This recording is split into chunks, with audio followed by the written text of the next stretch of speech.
અમદાવાદ એસઓજીએ ઓઢવમાં દરોડા પાડી જાણીતી કંપનીના ડુપ્લિકેટ ઇલેક્ટ્રિક વાયર બનાવતી ફેક્ટરીનો પર્દાફાશ કર્યો.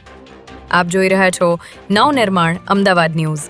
એક નજર આજના મુખ્ય સમાચાર પર. અમદાવાદ શહેરમાં નામાંકિત કંપનીઓના નામે નકલી પ્રોડક્ટ્સ વેચવાનું કૌભાંડ તેજ ગતિએ ફૂલી-ફાલી રહ્યું છે. ત્યારે અમદાવાદ એસઓજી પોલીસે ઓઢવ વિસ્તારમાં દરોડા પાડીને જાણીતી કંપનીઓના ડુપ્લિકેટ ઇલેક્ટ્રિક વાયર બનાવતી એક ફેક્ટરીનો પર્દાફાશ કર્યો છે. ઓઢવના આદિનાથનગર વિસ્તારમાં ચાલી રહેલી આ ફેક્ટરીમાં પ્રતિષ્ઠિત કંપનીઓના નકલી વાયર તૈયાર કરવામાં આવતા હતા.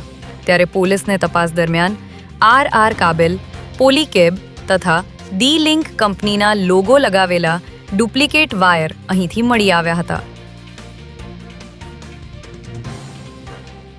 આ સમગ્ર કૌભાંડના મુખ્ય સૂત્રધાર વિક્રમ ઉર્ફે વિકી પુરોહિતની પોલીસે ધરપકડ કરી છે.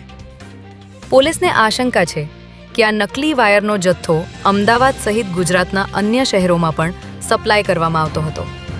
આ મામલે ડીસીબી પોલીસ સ્ટેશનમાં કોપીરાઇટ એક્ટ હેઠળ ગુનો દાખલ કરવામાં આવ્યો છે અને અહીંથી 16 લાખથી પણ વધુનો મુદ્દામાલ કબજે કરવામાં આવ્યો છે.